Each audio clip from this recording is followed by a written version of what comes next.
Hello everyone, welcome to our latest edition of the Cleveland Sports Show, and Happy New Year! We ring in 2021 with a lot to talk about.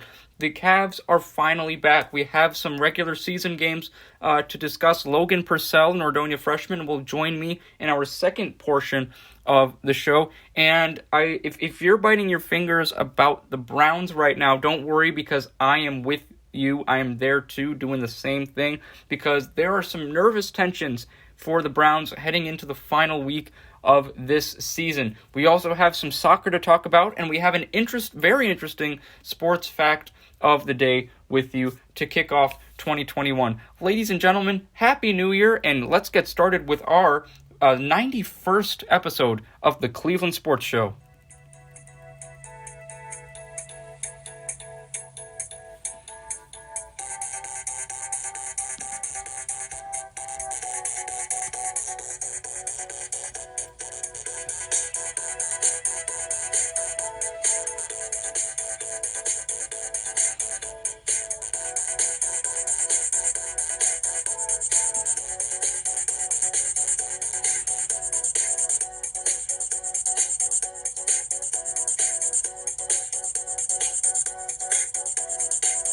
Ladies and gentlemen, this is Darius Sethna of NordoniaHills.News, and the Cleveland Sports Show starts right now. Hello everyone, welcome to our latest edition of the Cleveland Sports Show and our first episode of 2021. Thank you so much for taking the time to join me this week. This is part one of our 91st episode. Part two has much more. Logan Purcell will join me for part two. So make sure you stick around for that as well. But let's get started with part one and our sports fact of the day. Today, obviously, New Year's Day, January 1st, 2021. And on this day in sports history, the first ever Rose Bowl took place at Tournament Park in Pasadena, California. In 1902, so New Year's Day 1902, Michigan demolishes Stanford by a final score of 49-0. This was a very one-sided game. It was actually tied after the first quarter, but then Michigan jumped out to a 17-0 lead. And then this is where the blowout really takes place. In the third quarter of the game, Michigan tack on another 32 points alone in the third quarter. So right now it's 49-0 after three quarters, and that's the way it stayed. No one scored in the fourth quarter, and that led to the Michigan Wolverines destroying this Stanford by a final score of 49-0. The MVP of the Rose Bowl in 1902, first ever Rose Bowl MVP, was Neil Snow of Michigan. So always very interesting to see where Rose Bowl, obviously one of the biggest traditions when it comes to college sports. So it's always great to hear about those kinds of facts. What it's also interesting to hear about is how the Premier League standings are very competitive right now. We've had a couple of weeks to talk about, or to see how the tables have been turning for particular teams. And let's get started with match day 17 of 38 this past week. Today, New Year's Day, West Ham defeated Everton by a final score of 1-0, thanks to an 86-minute late goal from Thomas Souček of West Ham to give them the victory over Everton.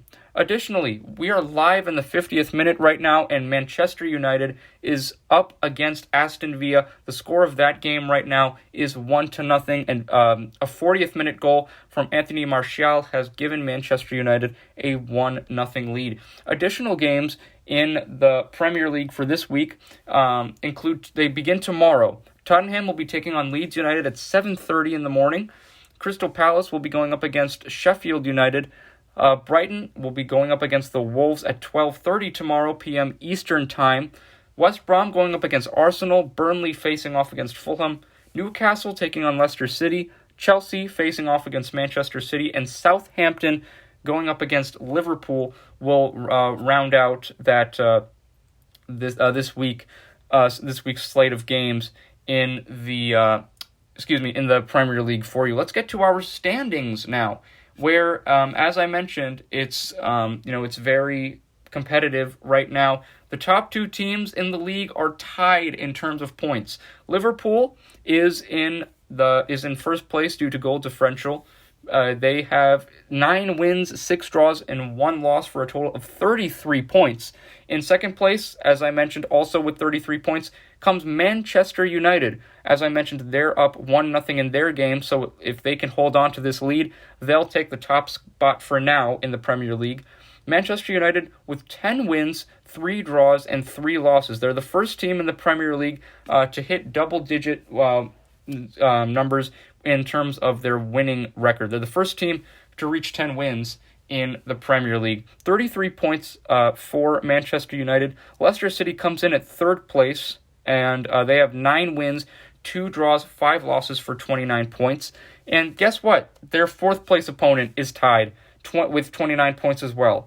Everton comes in, as I mentioned, 29 points, with the same record as Leicester City as well. They have 9 wins, 2 draws, and 5 losses as well in their first 16 games of the season. Chelsea comes in at 5th place with 7 wins, 5 draws, and 4 losses for a total of 26 points. The other teams, we round out to the top 8 here. Aston Villa also with 26, Tottenham with Hotspur in 7th place, they have 26 points.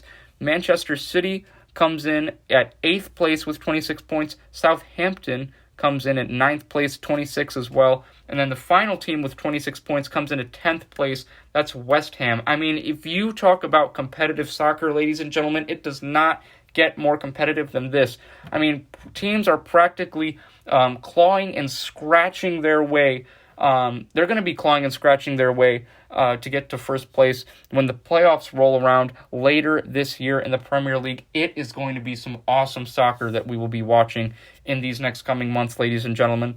Top goal scorers in the Premier League so far: Mohamed Salah with 13 goals for Liverpool, and Dominic Calvert-Lewin, Jamie Vardy, and Son Heung-min all come in tied for second. Calvert-Lewin of Everton with 11, Jamie Vardy with 11 as well, and then Son Heung-min comes in second place as well, tied for second with 11 goals for him. Bruno Fernandes and Patrick Bamford come in at third place, tied for third place, each of those two players with 10 goals on the season. Harry Kane is still the only player in the Premier League who has at least 10 assists. Bruno Fernandes and Kevin De Bruyne come in at second place, each of those players with 7 assists themselves. And as I mentioned, ladies and gentlemen, we have part 2 of our this episode of the Cleveland Sports Show right here for you. This episode is going to conclude, but if you're on NordoniaHills.News, you should have access to the second video. It should be right there. If you're on Spotify, Twitter, it should be very, very close by. It should either be, my second episode should be either above or below the one you're listening to right now. So make sure you listen to that one as well, because Logan Purcell is going to be joining me, and man, do we have a lot to cover. We're going to be covering the Cavs and what else is all the other news associated with the NBA, and we're going to talk about those Browns who just lost a big game to the New York Jets. Could it possibly be the game that causes them to miss the playoffs? Hopefully that is not the case. So don't miss part 2 of this podcast episode with Logan Purcell and I. It is a little over an hour, but it will be worth your time. So make sure you check that out as well. That concludes part 1 of our episode of this Cleveland Sports Show. Ladies and gentlemen, thank you so much. We'll see you in a little bit, or right away actually, for episode 2. So make sure you join us. Thank you.